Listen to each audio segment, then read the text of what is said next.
उसमें आपने शनि को पापी ग्रह बताया था। जी जी तो आपने कल शनि नोट भेजे थे ना जाऊँ जी। तो उसमें लिखा था कि शनि शुष्क और शीतल ग्रह है। तो इसमें शीतल शब्द से क्या अभिप्राय है? मतलब ठंडा ग्रह है, जैसे सुस्त होते हैं ना, आप ये देखिए वो ठंडा ग्रह। आप ये देखिए कि ऐसी स्थिति में क्या रहता है, जैसे शिथिल ग्रह, शिथिल किसको बोलते हैं, जो एकदम शिथिल हो चुका है, जिसमें नहीं बोलते शरीर एकदम शिथिल हो गया है, मतलब शरीर में एकदम ऊर्जा नहीं है, एकदम एक्टिव नहीं है, काम करना बंद कर दिया। तो शनि के आलसी ग्रह भी है, इसलिए शनि व्यक्ति को इतना ज्यादा सुस्त और शिथिल बना देता है कि व्यक्ति एक गिलास पानी तक लेने नहीं उठ पाता ये चीज। तो शनि एकदम ठंडा ग्रह है, क्योंकि इसलिए शनि आप देखिए जब सूर्यास्त हो जाता है तब शनि देवता एक्टिव होते हैं। तो शनि ठंडा ग्रह, सुस्त ग्रह, शुष्क ग्रह मतलब और शिथिल ग्रह। ठीक है, चलिए अब हम लोग आगे बढ़ते हैं। अब आप लोग बाकी के प्रश्न अपने उसमें करिएगा, जैसे हमने जी जी किरण जी गुरुजी मेरा प्रश्न आपसे हमने बहुत पहले जब आपने शनि की दशा नहीं मतलब नहीं बताया था तो हमने आपसे एक क्वेश्चन किया था गुरुजी कि मान लीजिए जैसे किसी जातक या जातिका के ऊपर ससुराल पक्ष और मायके का पक्ष दोनों की जिम्मेदारी उसके ऊपर पड़ जाए तो ये हम किस भाव से देखेंगे? जी अब आप ये देखिए, ये भाव इत्यादि लग्न से ही देखेंगे, जिम्मेदारी किसके ऊपर है, जातक या जातिका के ऊपर है। ठीक है, तो जब जिम्मेदारी उस व्यक्ति की, उस पुरुष या स्त्री के ऊपर है तो वो हम कहाँ से देखेंगे, लग्न से। अब इसमें ग्रह कौन सा रहेगा, शनि। शनि जब आप ये देखिए हमारे जीवन में इतना ज्यादा प्रबल हो जाते हैं तो हमें पूर्ण रूप में जिम्मेदारियों में ही फंसा देते हैं। मतलब 5 साल 10 साल 15 साल तो मतलब ऐसा आगे वाला दिखता है कि जिम्मेदारी हमारी कभी नहीं हो सकती। माइक ऑफ करें प्रसाद जी, माइक ऑफ करें, माइक ऑफ करें जी।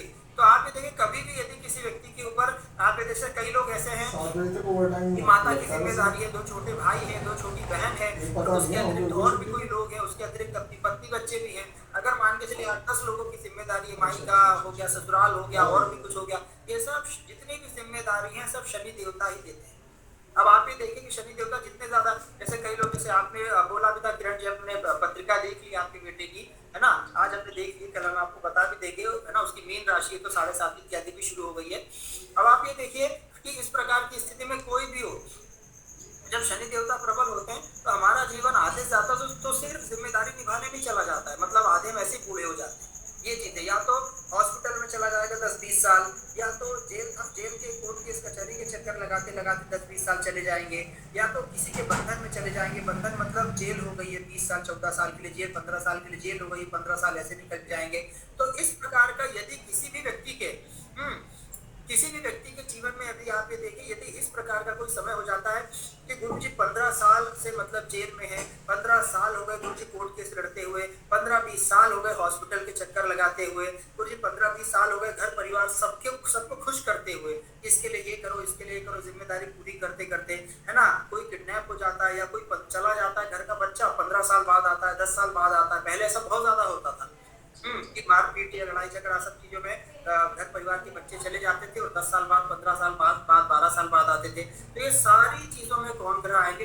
हमें आपको सबको क्या बताया था कि कभी भी यदि कोई लंबी अवधि वाला कोई भी कार्य हो रहा है, अब जैसे इंश्योरेंस होता है, इंश्योरेंस क्या होता है, लंबी अवधि का होता है। भाई आप ये देखिए कि LIC वगैरह आपने भी किया होगा, आप ये देखिए तो अगर LIC आप करते तो पैसा कब मिलेगा, 15 साल बाद, 20 साल बाद, 25। ऐसा नहीं कि आज आप LIC करिए 1 महीने बाद आपको डबल, ऐसा नहीं होता है। तो जितने भी आप ये देखिए लंबी अवधि वाले कोई भी कार्य है, कर्ज भी आप ये देखिए, हम लोग यदि कोई लोन भी 99 साल बाद मिलता है, क्या मतलब। तो आप ये देखिए कि अगर किसी प्रकार का हम लोग लोन भी लेते हैं, अगर घर पे भी लोन लेते हैं, चलिए गाड़ी पर भी लोन लेते हैं, तो मिनिमम देखिए 5, 10, 15 साल का होता है। मतलब उससे कम कोई लोन नहीं होता है कि अगर कोई इससे कम कोई हो, तो लोन भी होते कितने लंबी अवधि वाले होते हैं, आप समझ रहे हैं। तो इस हमारी संपूर्ण सृष्टि में लंबी अवधि वाला कोई भी कार्य आप ये है तो आप ये समझ जाइए कि उसमें इसका अर्थ है शनि देवता का। अगर आप ये देखिए कोई दोष भी दिखा रहे शनि देवता, तो दोष अभी का नहीं है, वो दोष हो सकता है 50 साल 70 सालों का दोष, समझ रहे। तो इस प्रकार की चीजों में हम लोग को पूर्ण रूप करना है। अब हम आगे की रहेंगे, अब प्रश्न इत्यादि आप लोग अंतिम में, जैसे कल हम लोग की बातचीत भी हुई थी 15 मिनट 20 मिनट दे दिया बस, अब अंतिम में आप लोग प्रश्न पूछिएगा, ठीक है। तो मैं इतवार को जो है 2 बजे, अब आप ये देखिए एक चीज हम लोग सबसे पहले ग्रहों को कंप्लीट करें। हाँ 2 बजे हम आपको नोट्स भी हर एक चीज के दे देंगे, उसमें आप बिल्कुल भी टेंशन मत लीजिएगा, सभी जातक ध्यान से सुने। देखिए सबसे पहले हमने ग्रहों की दृष्टि के बारे में बातचीत की, उधर ठीक आ है, जाना बहुत ध्यान से सुनिएगा, एक बार में समझ में उधर आ आ जाना जाएगा। आपको उधर पे ग्रहों की दृष्टि के बारे में बातचीत की और हमने आपको स्पष्ट ये बताया हाँ, विशेष रूप टॉपिक से ये शनि देखा ना? एवं गुरु। शनि कैसे है? हाँ, देखा। शनि देवता आप भी देखिए, शनि क्योंकि पापी ग्रह है ठीक तो है। जहां भी देखेंगे तो क्या करेंगे, वो हर प्रकार का किससे? सब कुछ खत्म। चाचा तो कुरेशी जहाँ जिस घर में देखेंगे, अब ठीक ऐसा है। तात्पर्य नहीं कि अगर व्यक्ति को देख लिया है तो आप ये देखिए वो व्यक्ति ठीक है। जीवन के लिए खत्म, अर्थात उस व्यक्ति को आंतरिक रूप से ठीक है खत्म ठीक है, करना मैं वहीं आ चाहिए। जाऊंगा। ठीक, अगर शनि देवता ने धन भाव फोन को कर देख दूंगा, लिया है तो 7 ऐसा बजे इसका पहुंच तात्पर्य कर यह दूंगा नहीं आपका है कि व्यक्ति जीवन भर मैं 3 निर्धन बजे रहेगा, पहुंचूंगा वहाँ पर ऑफिस व्यक्ति से निकल जीवन भर के। गरीब रहेगा, इसका ये तात्पर्य नहीं है, ठीक है। ठीक, आप ये ठीक। देखिए यदि शनि देवता ठीक, धन भाव को देख ठीक, रहे हैं ठीक, तो इसका तात्पर्य है कि वो जातक का जीवन में एक बार वो 0 रुपए मतलब पैसे उसके चले जाएंगे, उसका पूरे पैसों का लॉस हो जाएगा, पूरे पैसे उसके खत्म हो जाएंगे। यदि शनि देवता आप ये देखिए पत्नी भाव को देख रहे हैं तो हो सकता है एक शादी टूटकर फिर दूसरी शादी अच्छी हो। यदि शनि देवता भाग्य भाव को देख रहे हैं तो हो सकता है एक बार, 2 बार, 3 बार हमारा भाग्य साथ ना दे, 5वीं बार में हमारा भाग्य साथ सपोर्ट करे। आप समझ रहे हैं? तो इस प्रकार की दृष्टि का फल होता है। तो सभी ग्रह जो जैसा ग्रह है वैसी उसकी दृष्टि का फल है। शनि देवता की दृष्टि बहुत ही ज्यादा दोषपूर्ण मानी जाती है, वो जहां भी देखिए इसके सब मूवमेंट खत्म चीजें हो जाती हैं। अब आप ये देखिए शनि के बाद गुरु, सबसे उत्तम दृष्टि किसकी मानी जाती है? गुरु की। सबसे उत्तम दृष्टि गुरु की मानी जाती है कि आप ये देखिए गुरु की दृष्टि जहां भी पड़ गई, आगे हम लोग उस पर भी चर्चा करेंगे। आप ये देखिए गुरु की दृष्टि जहां देख लेंगे गुरु उस भाव से संबंधित सभी भावों में शुभता प्रदान कर देंगे। गुरु आप ये देखिए 3 भाव को देखते हैं, 5, 7, 9। गुरु जहां बैठे 5, 7, 9 को देखेंगे तो गुरु आप ये देखिए जिन भावों को देखेंगे उन भावों से संबंधित हर प्रकार की शुभता ही प्रदान करेंगे। गुरु आपके भाग्य को देख ले, सप्तम को देख ले, पंचम को देख ले, लग्न को देख ले, चतुर्थ को देख ले, दशम को देख ले, कहीं भी। तो गुरु की दृष्टि जहां पड़ी आप ये देखिए वो उतना अच्छा फल देगी गुरु की दृष्टि में। अब ठीक है, अब आप ये देखिए तीसरी चीज है कि गुरु हो गए। अब गुरु के साथ साथ जितने भी शुभ ग्रह कौन कौन होते हैं आप ये देखिए। सबसे पहले गुरु शुक्र शुभ ग्रह होते हैं और बुध चंद्रमा। लेकिन बुध चंद्रमा तभी शुभ ग्रह माने जाएंगे जब आप ये देखिए चंद्रमा पक्ष बली हो और बुध शुभ ग्रहों से युक्त हो। तो बुध गुरु की दृष्टि पूर्ण रूपेण अमृतमय होती, शुक्र की दृष्टि, ठीक है। आप ये देखिए ये शुक्र की जो दृष्टि है, शुक्र कैसे ग्रह है? शुक्र प्रेम वाले ग्रह है। शुक्र हर प्रकार से हंसी मजाक, प्रेम उल्लास, व्यवहारिक, सामाजिक, हर प्रकार के सोशल ग्रह पूर्ण रूप में और बहुत ज्यादा शुभ ग्रह है। तो आप ये देखिए शुक्र जहां भी देखेंगे उस भाव से संबंधित, उस ग्रह से संबंधित हमें क्या प्राप्ति होगी? खुशी प्राप्त होगी, प्रसन्नता प्राप्त होगी, उस घर से संबंधित प्रेम मिलेगा। जैसे शुक्र आप ये देखिए पंचम भाव को देख ले, इसका तात्पर्य हमें प्रेम मिलेगा और हमारी प्रकृति प्रेम की ओर होगी। शुक्र आप तृतीय भाव को देख ले तो हमें अपने मित्रों से प्रेम मिलेगा। शुक्र यदि आप ये देखिए सप्तम भाव को देख लें तो हमारी पत्नी हमको प्रेम करने वाली होगी। शुक्र यदि आप ये देखिए चतुर्थ भाव को देख ले तो हमें माता से प्रेम मिलेगा। तो इस प्रकार आप ये देखिए शुक्र क्या मनोरंजन, लग्जरी वाला ग्रह है। तो शुक्र जहां देखेंगे उस भाव से संबंधित आप ये देखिए सब कुछ शुभता ही प्रदान करेंगे। अब इसके साथ साथ शुक्र हो गए, गुरु हो गए। अब बुध चंद्रमा कैसे? चंद्रमा आप ये देखिए चंद्रमा यदि पूर्ण रूपेण यदि शुक्ल पक्ष है और अच्छी स्थिति में है, जैसे हमने आप सबको बताया है कि आप ये देखिए चंद्रमा का प्रबल माने जाएंगे जब शुक्ल पक्ष रहेंगे। कृष्ण पक्ष के चंद्रमा शुभ नहीं माने जाते। सभी जातक वीडियो ऑन करें। अब आप ये देखिए कि शुक्ल पक्ष के चंद्रमा ने अगर कहीं भी देख लिया है तो वहां से संबंधित सारे रोग दोष दूर कर देंगे। मतलब वहां से संबंधित आप ये देखिए पूर्ण रूपेण सुखी एवं प्रसन्नता ही पूर्ण रूपेण देगी। मतलब संपन्नता, प्रसन्नता, शुभता सब कुछ अच्छा ही अच्छा देंगे।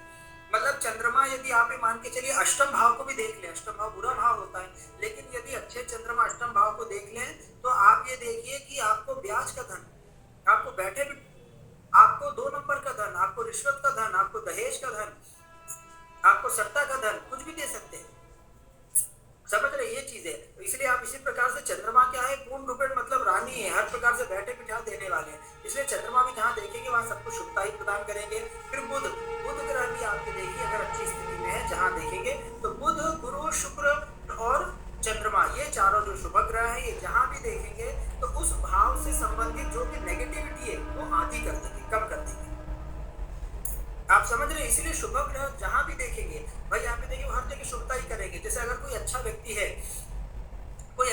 है या कोई गुरु है या कोई धार्मिक परमात्मा व्यक्ति है, अगर आप भी देखिए खाने पीने के लिए नहीं है या कोई परेशानी है, तो कोई भी अगर धार्मिक आध्यात्मिक व्यक्ति आएगा, कोई गुरु जी आएंगे, कोई संत साधु आएगा, तो वो क्या चाहेगा? वो व्यक्ति यही चाहेगा कि आपके घर में जो परेशानी है वो दूर हो जाए। भाई यही अच्छे व्यक्ति का तात्पर्य है। तो इसी प्रकार से गुरु शुक्र बुध चंद्रमा वो जिस भी भाव को देखेंगे, हम दृष्टि की बात कर रहे हैं, सबसे पहले बैठने की बात नहीं कर रहे थे, मात्र दृष्टि की बात कर रहे हैं। तो जहां भी देखेंगे वहां हर प्रकार से शुभता ही प्रदान करेंगे एवं वहां से संबंधित अगर कोई नकारात्मक चीजें हैं, कोई अशुभता चीजें हैं, उन अशुभ चीजों को कम कर देंगे या खत्म कर देंगे। अब ये पापी ग्रहों पे चलते, शुभ ग्रह हो गए शुक्र बुध गुरु चंद्रमा। अब आप ये देखिए हम लोग पूर्ण पे चलते हैं पापी ग्रहों पे। तो पापी ग्रह आप ये देखिए कि पापी ग्रह कौन से होते हैं। भाई सबसे पहले शनि मंगल राहु केतु पापी ग्रह। अब ये पापी ग्रह में शनि का तो हमने आपको बता दिया कि शनि देवता जहां देखेंगे वहां खत्म कराएंगे। इसके बाद है मंगल।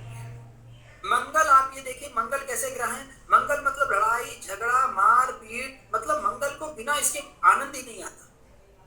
मंगल आप ये देखिए कलह, सीधी सी बात है। इसीलिए मंगल को कहा जाता है कि मंगल जो सुख वाले घर होते हैं। सुख वाले घर कौन से होते हैं? सप्तम भाव हमारी पत्नी का भाव, चतुर्थ भाव हमारे घर का भाव, ठीक है। विशेष रूप से आप ये देखिए विशेष रूप से यही पूर्ण पर कैसे भाव होते हैं, यही सुख वाले भाव होते हैं, ठीक है। तो जब भी आप ये देखिए मंगल इन भावों को देखेंगे, कौन कौन से, लाइक आप ये देखिए कि लग्न हो गया, चतुर्थ हो गया या सप्तम हो गया, तो इन भावों को देखकर मंगल कलह कराएंगे। अगर मंगल चतुर्थ को देख रहा है, घर में हमेशा कलह होगा। मंगल अगर सप्तम भाव को देख रहा है, पति पत्नी में हमेशा कलह होगा। मंगल अगर पंचम भाव को देख रहा है, पिता पुत्र में कलह होगा। मंगल क्या लड़ाई झगड़ा कराने, मंगल कैसे ग्रह हैं? आप ये देखिए वो लड़ाई झगड़े कराने वाले ग्रह हैं, ठीक है। तो इसलिए मंगल की दृष्टि कहीं भी पड़ेगी। मंगल में 3 घरों को देखते हैं, 4 7 8, ठीक है। तो इसलिए आप ये देखिए मंगल जहां भी बैठेंगे, मतलब जहां भी देखेंगे, वो उन घरों पे क्या करेंगे, उन घरों से संबंधित वो विवाद कराएंगे, लड़ाई झगड़ा कराएंगे। जहां देखेंगे, अष्टम में देखेंगे घटना दुर्घटना चोट चपेट एक्सीडेंट, ये सब कराएंगे। अष्टम भाव किस चीज का है? अष्टम भाव तो स्वयं घटना का है। और मंगल कौन से किस चीज का ग्रह है? मंगल घटनाओं का ग्रह है। तो आप ये देखिए कि मंगल अगर घटना वाले ग्रह को भाव को देखेंगे और वो स्वयं भी घटना दुर्घटना वाले ग्रह हैं, तो ऐसी स्थिति में व्यक्ति का 1-2 बार हाथ पैर सब टूटेगा ही टूटेगा। मंगल यदि तृतीय को देख लें तो क्या करेंगे? पराक्रमी बनाएंगे। क्या करेंगे? पराक्रमी बना के तृतीय भाव। लेकिन छोटे भाई से दूर करेंगे, छोटे भाई से लड़ाई झगड़ा कराएंगे कि मंगल भाई छोटे भाई करेंगे। तृतीय भाव। तो आप ये देखिए इस प्रकार मंगल और शनि का हमने बता दिया। अब आप ये देखिए राहु। राहु जहां देखेंगे, राहु भी 5 7 9 देखते हैं। राहु जहां देखेंगे आप ये देखिए वहां से संबंधित भावों में क्या करेंगे? वो आपको फंसाने का प्रयास करेंगे। राहु जहां देखेंगे वहां भटकाव देंगे, वहां माया मोह में फंसाएंगे, आपको किसी न किसी चीज में फंसा देंगे। जैसे आप ये देखिए राहु अगर अष्टम भाव को देख रहा है तो आपको हो सकता है कोई गुप्त चीजों में फंसा दे, ठीक है। राहु अभी अपने मान के चलिए अगर आपको 12वें राहु 12वें घर को देख रहे हैं तो हो सकता है व्यसन में फंसा दे, मदिरा पान इत्यादि में फंसा दे। राहु यदि धन भाव को देख रहे हैं, हो सकता है धन भाव अर्थात पूर्ण रूप में पैसों में कहीं, पैसों के लालच में कहीं फंसा दे। आप समझ रहे हैं? तो मतलब राहु देवता आप भी देखिए जहां भी देखेंगे उस भाव से संबंधित भटकाव दे देंगे। राहु यदि बुद्धि भाव को देखेंगे तो बुद्धि हमारी भटका देंगे, मतलब हमारी बुद्धि को आप भी देखिए गलत दिशा में ले जाएंगे राहु देवता। तो राहु देवता जहां देखेंगे वहां क्या करेंगे? वो भटकाव देंगे और माया मोह लालच ईर्ष्या द्वेष छल कपट इत्यादि इत्यादि किसी ना किसी उसमें आपको विकार में फंसाएंगे ही फंसाएंगे, ठीक है। यह दृष्टि की बात कर रहे हैं। केतु क्या करेंगे? केतु की दृष्टि, केतु मतलब मोक्ष, सीधा सीधा केतु मतलब अलगाव, केतु मतलब खत्म। केतु जहां देखेंगे आप ये देखिए तो उस भाव से संबंधित चीजों में एक बार तो चीज कराएंगे। केतु दशम करियर को देखेंगे तो एक बार करियर खत्म हो जाएगा। केतु आप ये देखिए सप्तम शादी को देखेंगे, एक बार पति पत्नी में लड़ाई झगड़ा अलगाव हो ही जाएगा। केतु भाग्य को देखेंगे, भाग्य से अलगाव करा देंगे। चतुर्थ को देखेंगे, घर से दूर करा देंगे। तो इस प्रकार केतु क्या करा देते? मोक्ष करा देते। अब बचे सूर्य देवता। अब सूर्य देवता हमने आपको क्या बताया? सूर्य देवता क्रूर ग्रह है। सूर्य देवता क्रूर ग्रह है न शुभ है। तो क्रूर ग्रह क्योंकि राजा हमेशा आप ये देखिए क्रूर होते हैं, ठीक है। तो आप ये देखिए कि सूर्य देवता जो क्रूर ग्रह, तो सूर्य देवता जहां भी देखेंगे वहां क्या करेंगे? अग्नि की बारिश करेंगे, अर्थात अग्नि बरसाएंगे, अर्थात क्रूरता देंगे, अर्थात अलगाव। सूर्य देवता अलगाव करते हैं, केतु देवता मोक्ष करा देते हैं। सूर्य देवता अलग कराते हैं। अलग कराने का तात्पर्य जैसे कोई पति पत्नी है, अब पति पत्नी अभी भी पति पत्नी है, तलाक नहीं हुआ है, लेकिन अलग अलग रहते हैं, ये सूर्य हुआ। और केतु क्या, हर हर महादेव, पूर्ण रूप में अलग, मतलब या तो किसी की मृत्यु हो जाएगी पति पत्नी में से, या तो तलाक हो जाएगा, या तो एक दूसरे को देखना पसंद है, समझ रहे। तो सूर्य की अग्नि वाले पूरा समझ गए आप सभी। आप देखते हैं ग्रहों की दृष्टियां देखते हैं, तो ग्रहों की दृष्टियां भी वो भी अपना प्रभाव करती है। तो जो भी ग्रह आप देखिए, जो जैसा ग्रह है वो जैसे देखेंगे पूर्ण रूपेण उसी प्रकार का फल करेंगे। अब आप लोग ये बोलेंगे कि गुरुजी एक बात बताइए, चलिए मान के चलिए सप्तम घर है, 7वां घर है, ठीक है, पत्नी वाला घर है। अब पत्नी वाले घर को आप ये देखिए, अगर शनि भी देख रहे हैं, मंगल भी देख रहे हैं, तो शनि क्या कराते हैं, पूरा मतलब दृष्टि दोष होता है, खत्म करा देते हैं, मंगल कलह कराते हैं। लेकिन शनि मंगल के साथ साथ अब गुरु और शुक्र भी देख रहे हैं साथ में, अब क्या होगा भाई? हो सकता है कि एक घर को कई ग्रह देख सकते हैं। जैसे आप मान के चलिए कोई बहुत सुंदर सा आलीशान बंगला है, 10 करोड़ का कोई बंगला है, तो उसको कई लोग देख सकते हैं आते जाते। ये थोड़ी कि जिसका घर है वही रहेगा वही देखेगा, भाई रहेगा वही, लेकिन बाहर आते जाते तो कई लोग देख सकते हैं।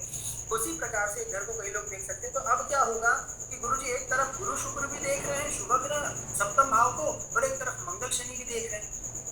अब हम क्या फलादेश करें, क्योंकि मंगल शनि का अगर फल करेंगे तो उस स्थिति में तो शादी होनी भी चाहिए, होकर खत्म हो जानी चाहिए, और गुरु शुक्र का फल करेंगे तो बहुत अच्छा चलना चाहिए दाम्पत्य जीवन। अब यहाँ क्या स्थिति होगी, अब आप ये देखिए, सबसे पहले तो वो ग्रह बलवान होंगे, मतलब जो ग्रह बलवान होगा आप ये देखिए उसी की ज्यादा चलेगी। हमने जितने भी ग्रहों की दृष्टि के बारे में बातचीत की, कई बार ऐसे होते हैं ग्रह आप ये देखिए वो स्वयं बहुत ज्यादा निर्बल होकर बैठते हैं। वो स्वयं क्या होते हैं, कई बार बहुत ज्यादा निर्बल होकर बैठते हैं। निर्बल होकर होने का तात्पर्य क्या है कि आप ये देखिए उनमें पावर ही नहीं है, उनमें बिल्कुल भी मतलब शक्ति नहीं है। तो वो ग्रह बहुत ज्यादा निर्बल होकर बैठते हैं। आप ये देखिए, तो जब ग्रह में स्वयं में निर्बल नहीं है तो उसकी दृष्टि में भी बल नहीं होगा। जैसे मान के चलिए बृहस्पति, सबसे शुभ ग्रह कौन है, सबसे शुभ दृष्टि किसकी होती है, गुरु की। गुरु जहां देख लेते, मतलब ये तक कहा गया है शास्त्रों में, आप ये देखिए बिल्कुल ऐसे ही पता चलेगा। जैसे हमने आपको बताया कौन सा अच्छे घर में बैठा है, कल हमने आप सभी को शत्रु मित्र पढ़ाया था, कौन मित्र के घर में बैठेगा, शत्रु के घर में बैठे, ऐसे ही तो बल निर्बल पता चलेगा, और अलग से कुछ नहीं पता चलेगा। अब आप ये देखिए, जैसे हमने आपको पहले भी बताया था बल इत्यादि के बारे में, तो आप ये देखिए कि जैसे बृहस्पति है, बृहस्पति के बारे में ये कहा गया है कि बृहस्पति जहां देखते हैं वहां लाखों दोष खत्म कर देते हैं। तो लाखों दोष कब खत्म करेंगे, जब बृहस्पति स्वयं भी बहुत अच्छी स्थिति में बैठे, वो शुभ स्थिति में बैठे होंगे, शुभ भाव में बैठे होंगे। आप ये देखिए वो शुभ ग्रह के साथ बैठे होंगे, वो अपने मित्र की राशि में बैठे होंगे, वो बुरे भाव 6, 8, 12 इत्यादि बुरे भाव में नहीं बैठे होंगे, केंद्र त्रिकोण में बैठेंगे। आप समझ गए। तो जब ऐसी शुभ स्थिति में गुरु बैठेंगे तब ना वो दोष को दूर करेंगे। अब स्वयं मान के चलिए गुरु कहाँ बैठे हैं, गुरु आप मान के चलिए बहुत बुरे घर में बैठ गए, ठीक है, 6, 8, 12 बुरे भावों में बैठ गए, राहु केतु के साथ बैठ गए, तो ऐसा जातक स्वयं क्या होगा, ऐसा जातक स्वयं आप ये देखिए पूर्ण पर मदिरा पान करने वाला, गलत कर्म करने वाला होगा। तो ऐसे गुरु की दृष्टि क्या फल बताइए, समझ रहे ये चीजें। तो ये भी हम लोग आगे भी कुंडली पर देखेंगे, इसलिए आप लोग बिल्कुल भी टेंशन न लें। तो ग्रहों की दृष्टि आपको समझ में आ गया। कल हमने आपको शत्रु मित्र इत्यादि भी पूर्ण रूप में बता दिए थे, ठीक है, शत्रु मित्र बता दिए थे कि कोई भी ग्रह आप ये देखिए अपने शत्रु के घर में, और हमने आपको 2 पार्टी भी इस प्रकार याद करा दी थी कि भाई सूर्य सबसे पहले गुरु सूर्य मंगल, गुरु सूर्य चंद्र मंगल केतु, ये देवता ग्रह हो गए, और ये एक जैसे हो गए, और एक पार्टी के हो गए, ठीक है, ये 5 मित्र हो गए आपस में।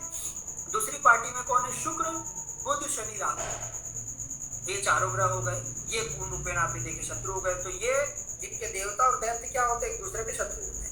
तो शत्रु मित्र इत्यादि। अब हम लोग आगे बहुत छोटी छोटी चीजें जो हम आप सबको बता चुके हैं, परंतु फिर भी एक बार रिपीट करा दें ताकि ग्रहों के बारे में सारी चीजें आप लोग को ज्ञात हो जाए, उसके पश्चात हम इत्यादि दिखाएं, ठीक है। अच्छा, अब हम स्क्रीन शेयर कर रहे हैं, है ना, तो आप लोग इसमें देख लीजिएगा, जो अगर टूटा इत्यादि होगा, और ये हम आपको क्योंकि आज या कल में सेंड भी कर देंगे, तो आप सभी जातक कृपया करके ये सब याद भी करें।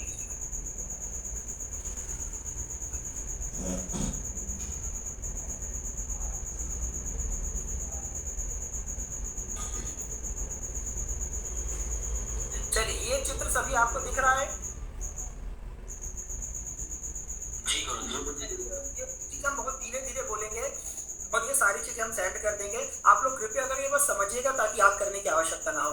ग्रहों की दृष्टियां, आप ये देखिए ग्रहों की दृष्टियां पूर्ण रूप में आप सभी को बता चुके हैं। सभी ग्रह अपने से सप्तम दृष्टि पर देखते हैं। इसके साथ साथ आप ये देखिए कि भाई मंगल, गुरु और शनि, इनकी विशेष दृष्टियां होती है। मंगल की 7 के अतिरिक्त 4-8, गुरु की 7 के अतिरिक्त 5-9, शनि की 7 के अतिरिक्त 3-7, ये विशेष दृष्टियां में भी ये ग्रह देखते हैं। इसके साथ साथ आप ये देखिए कि राहु और केतु भी गुरु, जैसे गुरु की दृष्टियां हैं पूर्ण रूप में देखते हैं, अर्थात 5, 7, 9, मतलब 7 के अतिरिक्त 5 और 9, ये आप सभी को पता है। अब आप ये देखिए ग्रहों के तत्व, ये आपको देखिए पूर्ण रूप में दिख रहा होगा ग्रहों के तत्व।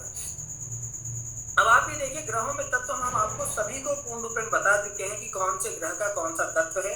फिर भी अब एक बार हम रिपीट करते हैं कि सबसे पहले आप ये देखिए याद करिए सूर्य एवं मंगल, जैसे हम याद करा रहे हैं वैसे याद करिए, याद हो जाए।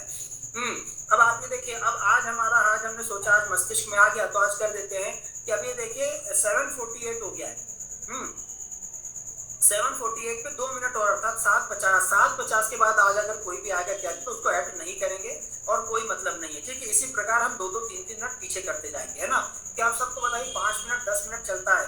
चलिए अगर किसी ने मैसेज नहीं पढ़ा आज का कि आज जल्दी आना है तो भी 7:30 की टाइमिंग है, 7:40 तक तो आ जाइए। 7:40 के बाद कोई भी आएगा तो हम नहीं वो कर पाएंगे, ठीक है, स्वीकार नहीं कर पाएंगे। चलिए अब आप ये देखते, अब ये देखिए फिर आया, अभी इसे में डिस्टर्ब होता है। 2 मिनट और बचे, 7:50 तक आज स्वीकार कर लेंगे, उसके बाद नहीं। अब आप ये देखिए सूर्य मंगल कौन सा तत्व है? अग्नि तत्व। हमेशा याद रखिएगा कि सूर्य और मंगल हमेशा अग्नि है, मतलब हमेशा अग्नि जलते रहते हैं, अग्नि जैसे जलते रहते हैं, ठीक है। तो आप ये देखिए सूर्य मंगल अग्नि तत्व हो गए। चंद्रमा और शुक्र कैसे तत्व हो गए? आप ये देखिए चंद्रमा और शुक्र जल तत्व हो गए, मतलब पूर्ण रूप में जल। चंद्रमा और शुक्र आप ये देखिए जल हो गए। जल मतलब हमारी भावनाएं, ठीक है। तो चंद्रमा और शुक्र हो गए। अब आप ये देखिए 2 ग्रह अग्नि तत्व हो गए, सूर्य मंगल, 2 ग्रह जल तत्व हो गए, शुक्र चंद्रमा, ये 4 हो गए। अब आप ये देखिए शनि राहु केतु, ये जो पापी ग्रह इत्यादि हैं कौन कौन है? शनि राहु केतु आप ये देखिए तीनों ही वायु तत्व है। तीनों ही कौन से हैं? तीनों ही पूर्ण रूप में आप ये देखिए वायु तत्व हैं। तो कितने हो गए? 7 ग्रह हो गए। सूर्य मंगल आप ये देखिए अग्नि तत्व, ठीक है। सूर्य मंगल के बाद आप ये देखिए शुक्र चंद्रमा, देखिए शुक्र चंद्रमा कौन से हो गए? जल तत्व हो गए। तो जल और अग्नि हो गए। अब वायु तत्व कौन से हो गए? शनि राहु केतु आप ये देखिए वायु तत्व हो गए। अब इसके पश्चात कौन तो बचे? गुरु आप सभी को पता है, गुरु जितने विशाल कोई नहीं है, ना कोई हुआ है। तो गुरु कौन से तत्व हो गए? आकाश। ये सभी आपको देखना है कौन सा ग्रह किस राशि में बैठा है, किस तत्व में बैठा है ना, किसके घर में बैठा है। इसलिए ग्रहों से संबंधित आपको सारी चीजें याद होनी चाहिए। जैसे हमने कल पूर्ण फलादेश किया था, तो आप ये देखिए कि हमें सारी चीजें याद थी, इसलिए हमने फलादेश किया था। तो इसी प्रकार आप सभी को भी याद करना है। गुरु आकाश तत्व हो गए। आकाश तत्व में मतलब आप सभी जानते हैं कि आकाश का कोई अंत इत्यादि नहीं, अनंत है। और बुध कौन से तत्व हो गए? बुध अर्थात पृथ्वी तत्व। इसीलिए आप ये देखिए पृथ्वी में जो भी हम लोग बीज बोते हैं, आप ये देखिए वो सब बुध के द्वारा ही निर्मित होता है, मतलब पूर्ण रूप में आप ये देखिए सब चीजें होती है। क्योंकि बुध का कलर भी हरा है एवं प्रकृति पूर्ण रूप में आप ये देखिए हरी रहती, जो भी फसल इत्यादि है, जो भी पेड़ पौधे इत्यादि, प्रकृति क्या है? पूर्ण रूप में हरी है। क्यों? क्योंकि आप ये देखिए पृथ्वी तत्व किसका हुआ? बुध का। तो ये आपको ग्रहों के तत्व याद हो गए, ठीक है। बहुत सिंपल है। सूर्य मंगल अग्नि तत्व, शुक्र चंद्रमा जल तत्व, शनि राहु केतु वायु तत्व, गुरु आकाश और बुध पृथ्वी, ठीक है। तो आप ये देखिए ये इस प्रकार पूर्ण रूप में ग्रहों के तत्व हो गए। अब आप ये देखिए ग्रहों के स्वभाव। अब ये देखिए 7:51 हो गए। जो भी आए होंगे हम स्वीकार इत्यादि नहीं कर पाएंगे, ठीक है। अब आशीष पांडे जी आए तो आशीष पांडे जी को आज की क्लास के लिए रहने देते हैं, ठीक है। जब इतना रह लिए तो 15-20 मिनट, आधा 1 घंटा और ले लेंगे।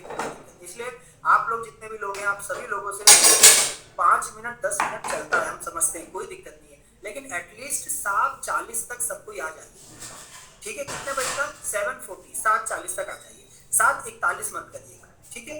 अब आप मुझे डेली क्लास 7:30 बजे ही रहेगी ना? डेली 7:30 बजे ही है भाई, आना तो 8 बजे ही है। लेकिन अब आप लोग समय इत्यादि सबके सूर्य जैसे नहीं ना अच्छे होंगे, तो इस वजह से एटलीस्ट 7:30 से 7:40 आज ठीक है कर दे रहे आप लोग बोल रहे तो, लेकिन कि इसलिए आप ये देखिए 7:40 7:41 तक आ जाइए, मतलब 7:40 के पहले पहले आ जाइएगा। 7:40 के बाद आएंगे तो हम स्वीकार नहीं कर पाएंगे, ठीक है, ये सभी जातक के लिए। अब आप ये देखिए पूर्ण रूप में हम लोग ग्रहों के स्वभाव, अब देखिए ग्रहों की दृष्टियां हो गई, ग्रहों के तत्व हो गए। अब ये क्या है, ग्रहों के स्वभाव, कौन सा ग्रह किस स्वभाव का है। अब हम लोग सभी ग्रहों के बारे में बातचीत कर चुके हैं, ठीक है, तो फिर भी आप ये देखिए सूर्य, सूर्य किस स्वभाव का है, सूर्य यहाँ स्थिर स्वभाव का है।